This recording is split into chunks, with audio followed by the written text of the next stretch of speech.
Bien, pues en el día de hoy vamos a dar comienzo a una nueva serie de mensajes expositivos en el libro del Génesis, como ya habíamos anunciado la semana pasada. Y lo vamos a hacer, en principio, en los 11 primeros capítulos.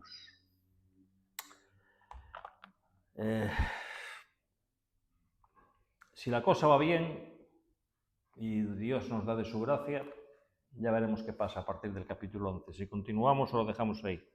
Todo dependerá del resultado, ¿verdad? Vamos a leer los dos primeros versículos de la palabra de Dios. Libro de Génesis, eso es fácil de encontrar, está en el principio. Y dice así la palabra de Dios. En el principio Dios creó los cielos y la tierra estaba desordenada y vacía, y las tinieblas estaban sobre la faz del abismo, y el Espíritu de Dios se movía sobre la faz de las aguas. Vamos a hacer una oración en primer lugar. Bendito Dios y Señor, estamos delante de ti, delante de estas palabras de tu gran revelación, y qué profundas, Señor, y desafiantes son para nosotros. Queremos pedirte sobre todo que nos des entendimiento, queremos pedirte discernimiento espiritual, Señor. A medida que vayamos avanzando e intentando entender todos los misterios que aquí se encuentran revelados por tu voluntad, y quedarnos tranquilos, sin preocupación en relación con aquellos que no han sido revelados. Te pedimos, Padre, que tú nos bendigas, Señor, en esta serie de mensajes que comenzamos en el día de hoy. Los mensajes que queremos hacer sobre este primer libro, el libro del Génesis, de manera que traiga para nosotros entendimiento y fortalecimiento a nuestra fe, Señor, comprensión a nuestra fe también.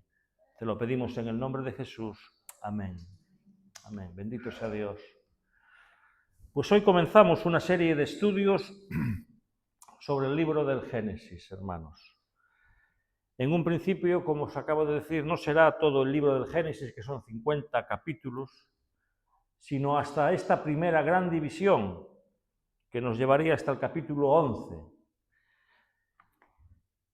Después, si Dios nos da su gracia, veremos lo que hacemos.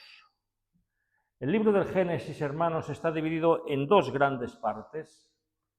La primera es la historia de cómo todo comenzó y abarca desde el capítulo 1 hasta el capítulo 11.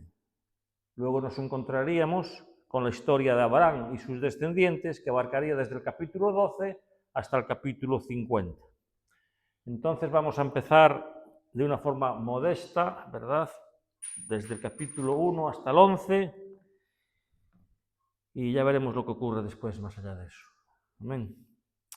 Estos capítulos iniciales del Génesis, hermanos, del 1 al 11, también son llamados los comienzos o primera historia. Trata de temas extremadamente cruciales para la fe cristiana, hermanos. Es muy importante conocer y entender lo que aquí se narra. Y algunos de ellos están siendo muy discutidos hoy en día en relación con el cristianismo, la relación que tiene el cristiano con la sociedad, con la cultura, con los valores de hoy en día. Por ejemplo, aquí vemos cómo todo comenzó. ¿Por qué existe algo en lugar de nada? ¿Te has preguntado eso alguna vez? ¿Por qué tiene que haber una realidad en lugar de nada? Pues esa realidad existe, hermanos. Nosotros podemos ver aquí, en estos capítulos iniciales, el origen de la vida, el origen del ser humano, el origen del matrimonio, de la naturaleza del matrimonio, la base por la cual nosotros creemos que el matrimonio debe ser monógamo y heterosexual. ¿Qué palabras tan difíciles, no? Pues no son tan difíciles. Monógamo, dos personas, hombre y mujer. Heterosexual, hombre y mujer. Así es como Dios creó el matrimonio y así es como creemos nosotros que deben ser los matrimonios.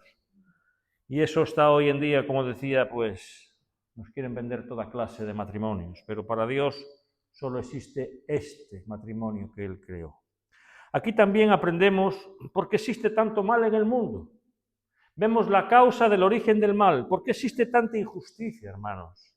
¿Por qué las personas se matan, se odian, a pesar de que Dios, cuando hizo todo, dice que lo hizo bueno y en gran manera?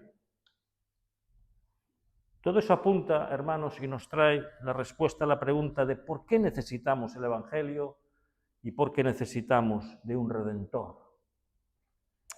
Todas estas preguntas las encontramos aquí en los capítulos iniciales del libro del Génesis, al punto de que podemos llegar a decir, sin temor a equivocarnos, hermanos, que ni siquiera estos capítulos iniciales, si los quitásemos de la Biblia, mira, el resto del mensaje de la Biblia no tendría sentido para nosotros.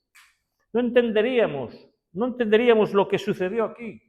Estaríamos medio perdidos. Nos daríamos cuenta de que nos falta algo.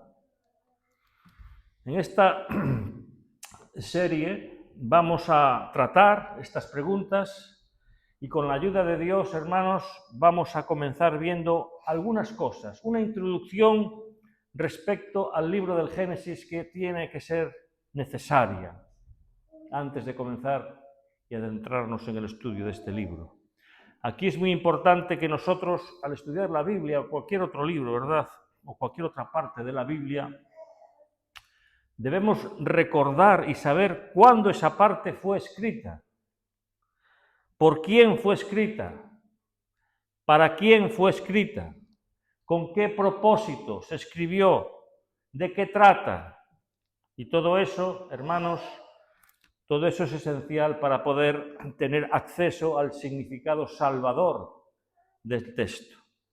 Porque de algunos libros la gente no sabe ni quién fue el autor, ni cuándo se escribieron, lo ignoran. Y sabéis que cualquier persona, hermanos, cualquier persona leyendo la Biblia con un uso normal, de sus facultades normales, puede llegar a un conocimiento salvador de Jesucristo leyendo la Biblia normalmente. Pero si tenemos un conocimiento más profundo de estas circunstancias, eso nos va a dar una mayor claridad de entendimiento y un mayor entendimiento del mensaje de la Biblia. Por eso queremos hacer o responder algunas preguntas y dejar claras algunas cuestiones introductorias. Hay que aclarar. En primer lugar, Génesis es el primer libro de la Biblia. Su nombre significa principio. Es la palabra hebrea que aparece aquí, Bereshit. Esa es la primera palabra que aparece en la Biblia y esa es la que le da nombre o título al libro del Génesis. Este es el libro del principio, de los comienzos. Este libro, hermanos, siempre se le ha atribuido en la Biblia a Moisés, juntamente con los 4 libros siguientes, Éxodo, Levítico, Números y Deuteronomio.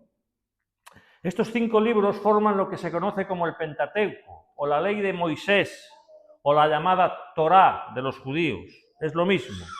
Son los 5 primeros libros de la Biblia nuestra. Y todos ellos son atribuidos a Moisés y esa es nuestra postura. Eso es lo que nosotros creemos. Esa es la posición del cristianismo histórico, es la posición del cristianismo clásico a lo largo de la historia, de que esos 5 libros, desde Génesis hasta Deuteronomio, fueron escritos por Moisés, el gran legislador de la nación de Israel. La única parte que Moisés no pudo haber escrito es la parte en donde se narra su muerte y su sepultura. Y la encontramos al final del 5.º libro, del libro de Deuteronomio, el último capítulo, y que muy probablemente haya sido escrito por su sucesor Josué, quien escribiría ese capítulo final, ¿verdad?, donde se narra la muerte y sepultura que Dios hizo con Moisés. ¿Por qué afirmamos que Moisés es el autor de estos libros y cuál es la importancia de esto? Bien, los propios 5 libros del Pentateuco dicen en varias partes, y Dios dijo a Moisés, escribe, escribe, escribe. Decenas de veces encontramos referencias al hecho de que Dios mandó escribir a Moisés aquello que él estaba viendo, aquello que él estaba presenciando. Y encontramos que después de eso, después de estos 5 libros, el resto de los libros que encontramos en el Antiguo Testamento también se refieren al Pentateuco como habiendo sido escritos por Moisés. Decenas de veces vas a encontrar eso cuando leas el Antiguo Testamento. Y otras expresiones semejantes a estas, atribuyéndole a Moisés la autoría de estos primeros 5 libros que forman el Pentateuco. En el Nuevo Testamento ya el Señor Jesucristo consideraba que fue Moisés quien escribió estos 5 primeros libros. Él se refiere decenas de veces a pasajes del Pentateuco, siéndole atribuidas a Moisés. Por ejemplo, él se refiere a las leyes de pureza como habiendo sido escritas por Moisés. Jesús nos dice que fue Moisés quien dio la ley del divorcio, fue Moisés. Él dice que fue Moisés quien escribió los 10 mandamientos. Él dice que fue Moisés quien escribió el episodio de la zarza ardiente, que está en el libro del Éxodo. Jesús dice que fue Moisés quien escribió sobre él. Jesús le dice a la gente: si vosotros creyeseis a Moisés, creeríais también en mí, porque de mí escribió él. Por lo tanto, hermanos, podemos afirmar sin lugar a dudas de que el Señor Jesús creía que fue Moisés quien escribió el libro de Génesis y los otros siguientes 4 libros que forman el Pentateuco. De la misma manera, hermanos, fueron los discípulos de Jesús los primeros cristianos, y no solamente los cristianos de origen judío, sino también los gentiles, consideraban también que Moisés era el autor de los 5 libros de la Torá del Pentateuco. Para nosotros, hermanos, es esencial mantener esa misma postura. ¿Por qué? Porque si Moisés no fuese el autor de Génesis y del Pentateuco, entonces los demás autores bíblicos están o estarían equivocados cuando atribuyen a Moisés la autoría de los libros. Y lo peor de todo, hermanos, lo peor de todo, es que Jesús también estaría engañado. Porque varias veces Jesús dice que fue Moisés quien escribió el libro, esos libros. Y si no fue Moisés quien los escribió, entonces Jesús se equivocó. Ciertamente se equivocó si no fue Moisés el autor de esos libros. Y si Jesús se equivocó, esto tiene consecuencias para nosotros y para todo el cristianismo. Si Jesús se equivocó en este punto, entonces, ¿quién nos puede garantizar a nosotros que no se equivocó en nosotros? ¿Os dais cuenta de la importancia que tiene esto? Tenemos que tener seguridad en esto. Aquí, por tanto, la credibilidad de toda la Escritura está en juego, hermanos, está en juego. Es por eso que la autoría de Moisés es importante para nosotros. Amén. Moisés escribió estos 5 libros, de Génesis a Deuteronomio, y los escribió durante esos 40 años que pasó con el pueblo en el desierto, allí dando vueltas, ¿verdad? 40 años en el desierto dan para mucho. Fueron 40 años de peregrinación, de viajes, en donde Dios se reveló de una forma especial a la nación de Israel, donde Dios sustentó a aquel pueblo, aquella multitud, durante 40 años con el pan del cielo, con el maná, haciendo señales y prodigios y estableciendo también la autoridad de Moisés frente al pueblo. Nosotros tenemos una clara convicción, hermanos, de que por lo menos el libro de Deuteronomio, el último de los 5, fue escrito en las vísperas de la entrada a la tierra prometida. Moisés ya sabía que él no iba a entrar, Dios se lo había declarado. Y en ese libro de Deuteronomio, él hace varios discursos, concretamente 5 discursos allí en las planicies de Moab, frente al río Jordán, enfrente a la ciudad de Jericó, el lugar por el cual cruzarían para entrar a la tierra prometida. Estando allí parados, Moisés escribió este libro y podemos entender que el libro de Génesis lo escribiría un poquito antes, ¿verdad? Antes de entrar a la tierra prometida. Y la palabra Deuteronomio es una combinación de 2 palabras griegas que significan repetir la ley o la ley de nuevo. Porque ahí es donde Moisés repite de nuevo todo lo que él dice, desde el libro del Génesis hasta el libro de Números y Levítico. Vuelve a repetir todo lo anteriormente dicho. Entonces, allí preparado el pueblo, imaginaros la escena, preparados para entrar a la tierra prometida, cuando todo el pueblo ya estaba preparándose para atravesar las aguas del río Jordán y entrar a esa tierra que Dios les había prometido, es en esa ocasión que él escribe el libro del Génesis, siendo escrito quizá un poquito antes, ahí, en las planicies de Moab. Ahora, otra pregunta importante. ¿Con qué propósito, verdad? ¿Con qué propósito entonces Moisés se esfuerza en escribir esos 5 libros en el desierto? Preparándose al pueblo y estando a las vísperas, ¿verdad?, para entrar en la tierra prometida. ¿Con qué propósito? Bueno, nosotros podemos encontrar varias razones sin tener que entrar en la cuestión divina, de que era el plan de Dios que esto quedase registrado, ¿verdad? Registrado para toda la historia, no solamente para los judíos de aquella época, sino también para nosotros que estamos aquí hoy, para la Iglesia en general. Pero sin entrar en esa perspectiva divina, hermanos, ¿cuáles serían las razones, humanamente hablando, por las cuales Moisés habría escrito este libro? Y hay unas cuantas que vamos a considerar. En primer lugar, Moisés quería reorientar, corregir la visión del mundo de los israelitas. Los hijos de Abraham habían pasado 400 años en Egipto. Muchos años son esos. Y ellos habían adorado a otros dioses estando allí. Ellos habían aprendido a ver el mundo como los egipcios veían el mundo. Ellos habían adorado a la naturaleza. Ellos habían perdido el concepto de Dios. Cuando a Moisés se le aparece Dios en la zarza y Dios lo envía a su pueblo, le dice: ¿cómo les diré a los hijos de Israel quién me envía? Diles: el Dios de vuestros padres me envía a vosotros. Esas fueron las palabras de Moisés. ¿Y qué dijo el pueblo? ¿Quién es ese Dios? Habían perdido el concepto de Dios durante esos 400 años. Los israelitas habían sido durante 400 años reorientados a pensar de una manera diferente a aquella de Abraham, de Isaac y de Jacob cuando entraron en Egipto. Entraron 70 personas, dice la Escritura.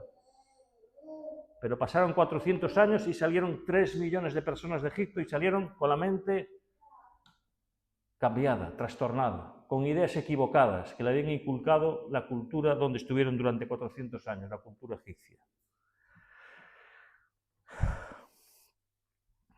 Por lo tanto, era necesario que ellos tuvieran por escrito un relato del origen de la fe de ellos, de cuando todo comenzó, de quién es Dios, de la alianza que Dios había hecho con sus padres, las promesas que Dios le había hecho a Abraham, de la ley de Dios. Era necesario darle al pueblo todo eso y reorientar, corregir la visión del pueblo.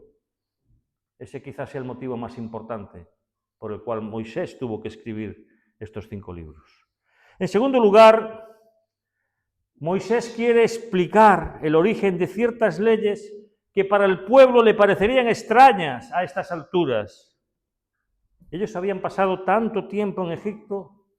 Por ejemplo, ¿por qué guardar el sábado? Nosotros veremos que eso fue debido a que Dios creó el mundo en 6 días y descansó el 7º. ¿O por qué ser fiel en el matrimonio y tener solamente una esposa?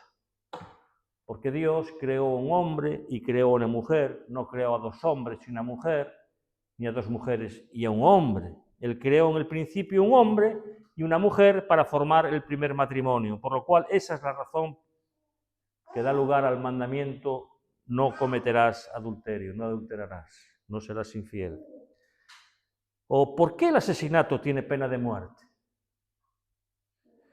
Porque Dios hizo al hombre a su imagen y semejanza. Y Dios está a favor de la vida, Dios es pro vida. El hombre está hecho a su imagen y semejanza y el asesinato tenía pena de muerte. Otra pregunta que se harían los judíos allí, el pueblo de Israel: ¿por qué está prohibido adorar a Dios a través de imágenes cuando allá en Egipto adoramos por más de 400 años por medio de imágenes? ¿Cuál es la causa de esta prohibición? Y recordar que el pueblo tan pronto salió de Egipto le dijo a Aarón: construyenos un becerro de oro, porque estaba en su corazón, es lo que conocían, es lo que sabían acerca de Dios. No tenían todavía la revelación que ahora vamos a empezar a ver. No la tenían. Tenían una tradición oral que se había conservado, como veremos más tarde, pero habían perdido el concepto de Dios. ¿Y por qué está prohibido eso? Adorar por medio de... Porque Dios es espíritu, como vamos a ver aquí. Dios es espíritu. Él no es la naturaleza. Él ya existía antes de que todo fuese. Él es el que creó todas las cosas. Y tú no puedes adorar a la naturaleza en lugar de adorar al Creador. Entonces, aquí vemos el origen de todas las leyes en el libro de Génesis. Todo está aquí. De ahí la importancia que tiene este libro. ¿Por qué Dios dio esas leyes? ¿Cuál es el sentido de ellas, hermanos? ¿Cuál es el propósito de ellas? Y también había otro asunto, hermanos, que era importante. Y esto está, bueno, así podéis entender lo que está pasando ahora en Oriente Medio, ¿verdad? Esto ocurrió hace la entrada del pueblo en la tierra prometida, fue en el año 1400 a.C., es decir, hace 3400 años. Imaginaros la escena. Dios le dice, esa tierra os la he prometido, se la he prometido a vuestro antepasado Abraham. Esta tierra es para vosotros y tenéis que entrar ahí y exterminar a esas 7 naciones que hay allí. Tenéis que acabar con todo y con todos, porque esa tierra yo os la he dado para vosotros.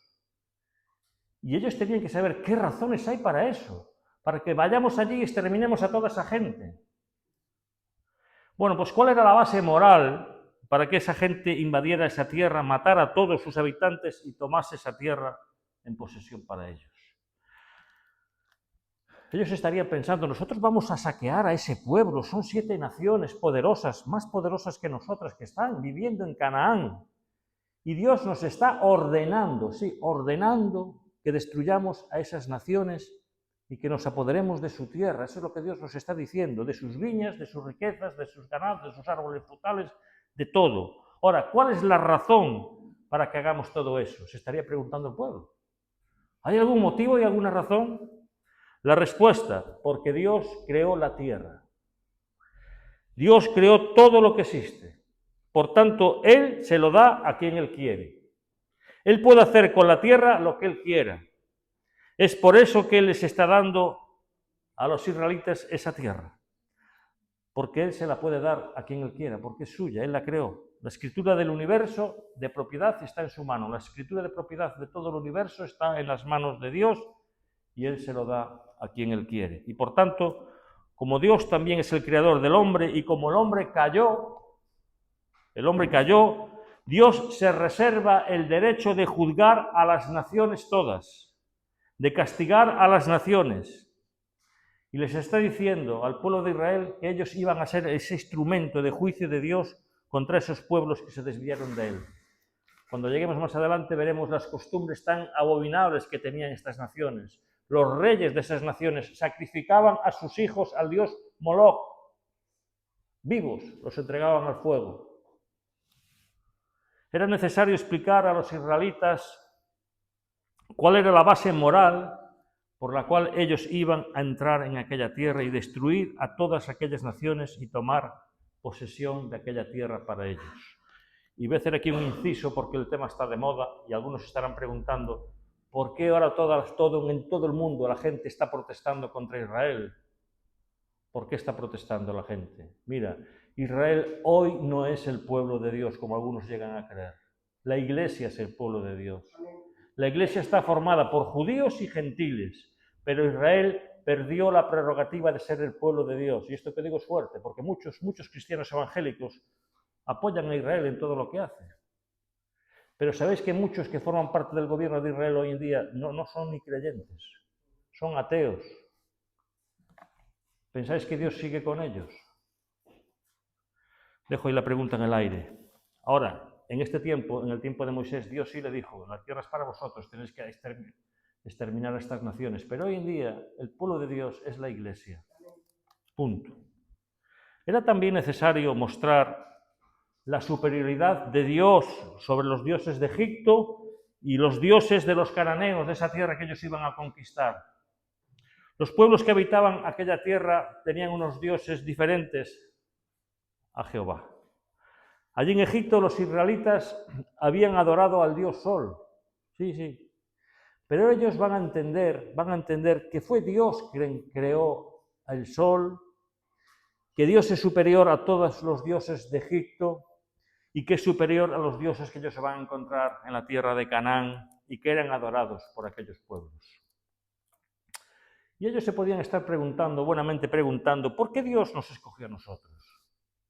¿Por qué a nosotros?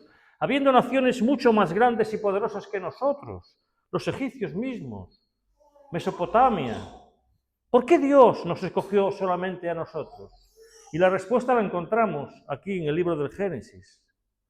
Porque él amó a Abraham, dice, amó a Abraham, él escogió a Abraham entre todos los pueblos de la tierra para hacer de él una grande nación y le dijo, voy a hacer contigo una alianza contigo y con tu descendencia. Y Dios llamó a Abraham no porque fuese mejor que los demás. Abraham fue sacado de en medio de una nación idólatra.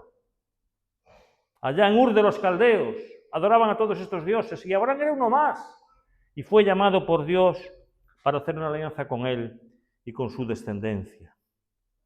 ¿Entendéis ahora la importancia del Génesis? Ahí encontramos la base de todo lo demás, hermanos. Allí se nos explica todo y el pueblo necesitaba saber todo eso antes de entrar en la tierra prometida. Necesitaba saber que Dios había hecho una alianza con Abraham y sus descendientes y que Dios les había prometido dar aquella tierra hacía 400 años atrás a él y a sus descendientes. Dios había hecho una alianza que tenía condiciones que necesitaban ser obedecidas y también promesas, de las cuales sabemos que la más importante era que de ellos vendría aquel que sería el Salvador del mundo. En tu descendencia serán benditas todas las naciones de la tierra, le dijo Dios a Abraham. Así que por esa razón escribió Génesis Moisés antes de entrar a la tierra prometida. Por eso Génesis está en la Biblia. Por eso su nombre es el comienzo, el inicio de todo. Es por eso que sin Génesis el resto de la Biblia, hermanos, no tiene sentido ninguno. Fíjate si tiene importancia. La gente se pregunta ahora, ¿por qué Moisés supo todo esto? ¿O cómo lo supo? ¿Cuáles fueron las fuentes que Moisés empleó para escribir todo esto? Bueno, ciertamente Moisés no estuvo allí en el inicio de la creación. ¿Cómo él sabía que fueron 7 días o 6 días y uno que descansó los días de la creación? ¿Cómo lo sabía Moisés eso? ¿Cómo sabía la secuencia, el orden de la creación en que fueron creadas todas las cosas, si él no estaba allí en el jardín cuando todo ocurrió? Ni tampoco estaba cuando el hombre cayó. ¿Cómo sabía Moisés todas esas cosas? ¿Cuáles fueron las fuentes de información que Moisés usó para poder escribir este libro del Génesis? ¿Qué pregunta? Es importante. Es importante. Con toda seguridad, hermanos, podemos decir que por medio de revelaciones directas de Dios, por un lado, porque todo el tiempo, hermanos, en el libro del Pentateuco, en esos libros encontramos que Moisés aparece siendo aquel con quien Dios hablaba, como si fuera un amigo. Dios aparecía y Moisés conversaba con él cara a cara, como un amigo. Por tanto, ¿cuántas cosas pudo recibir Moisés directamente de Dios? Muchas, muchas. Aparte de eso, hermanos, existían las tradiciones orales. ¿Qué son tradiciones orales? Bueno, imaginaros, Adán y Eva tienen 2 hijos, Caín y Abel. Caín mata a Abel y el sucesor en la línea de la bendición va a ser luego Set, que sustituye a Abel. Y hay una línea de descendencia, que es la línea, como veíamos la semana pasada, de la promesa. Y entonces no había papel para escribir, supuestamente. Y se transmitían de generación de padres a hijos, toda la historia, lo que había ocurrido en el Edén. Mira, hijos, pasó esto, tu padre y yo comimos del árbol, desobedecimos a Dios. Y le contaban esa historia a Set, Set se la contaba a su hijo al hijo de su hijo, hasta llegar a Noé. Y después de Noé en adelante, por esa línea, hasta llegar hasta Moisés. Había una tradición oral que se había mantenido. Dios había preservado esa tradición oral, ¿verdad? Y estas cosas pasaron de padres a hijos, de generación en generación. Dios estaba ahí preservando, ¿verdad?, esta tradición oral de todo lo que había ocurrido allá en el inicio, hasta que llegó Moisés y lo puso por escrito. Los testimonios oculares de los que estuvieron allí, que fueron Adán y Eva, hasta llegar a Moisés. Eso se transmitió, pues cuando la madre de uno de nosotros nos cuenta sus batallitas, ¿verdad? Y tú se las cuentas luego a tus hijos y tus hijos a tus nietos. Y así se van transmitiendo las cosas. Pero por otro lado, hermanos, ya existían algunas fuentes escritas, en la época de Moisés, me refiero, que ya circulaban con aquellas historias. Nosotros encontramos en el Pentateuco la mención al libro de los justos. ¿Qué libro es ese? Pues no lo sabemos. Libro de las genealogías. Y en Números 21 o 14 se menciona el libro de las guerras o de las batallas de Jehová. Así que ya existían algunas fuentes escritas que pudieron ser usadas por Moisés para él componer este libro del Pentateuco y que se remontan hasta el comienzo de la historia. En verdad sabemos que también había relatos entre otros pueblos acerca de la creación. Sabemos eso, ¿verdad? Eso hoy a día de hoy lo sabemos. Más allá del libro del Génesis podemos encontrar relatos entre los sumerios, entre los babilónicos y entre los propios egipcios, al respecto de cómo todo comenzó, de cómo las cosas tuvieron su origen. Y Moisés, sabéis que era versado, conocedor en todas estas cosas. Él era versado en toda ciencia y conocimiento de los egipcios, como se nos dice en el libro del Éxodo. Él fue criado en la corte del faraón, él era príncipe de Egipto, tenía acceso a todo este conocimiento.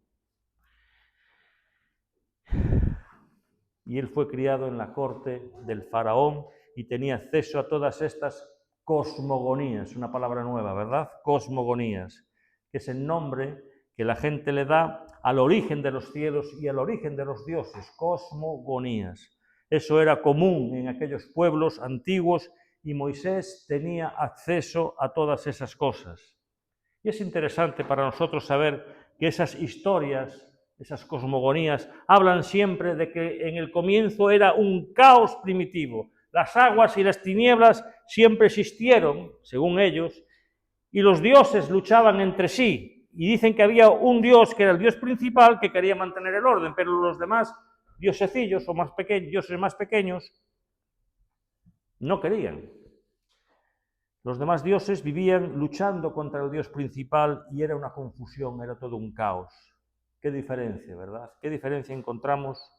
Si tú tienes la oportunidad de leer esas cosas, buscarlas en internet, esas cosmogonías, y leerlas, te vas a dar cuenta de lo fantasiosas que son.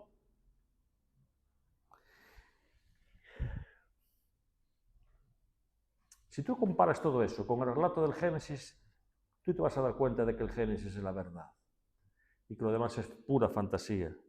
Tú vas a ver la diferencia tan sorprendente que encontramos allí. Y voy terminando, no he llegado ni a la mitad, pero lo voy a dejar aquí porque el tiempo avanzó, ¿verdad? Pensé que esto iba a llevarme menos tiempo, pero el tiempo vuela. Lo que nosotros tenemos aquí, concluyo, ¿verdad? Este es el relato verdadero, la palabra de Dios, el relato verdadero inspirado por Dios, que fue preservado por Dios de cómo todo comenzó. Dios, a través de la descendencia de Set, y una vez que Abel había muerto, desde la descendencia de Set, Dios vino preservando vía Noé hasta llegar hasta Moisés, quien relató lo que sirve de base para el libro del Génesis que nosotros tenemos aquí en nuestras manos. Entonces, estas son algunas cuestiones iniciales necesarias para entender lo que viene después respecto al libro del Génesis. Y estas son importantes, no, importantísimas para poder entender, ¿verdad? Porque ellas nos van a dar una visión panorámica, un cuadro mayor y nos van a ayudar a entender algunas cosas que nosotros encontramos aquí en estos capítulos iniciales y que sin estas no las entenderíamos.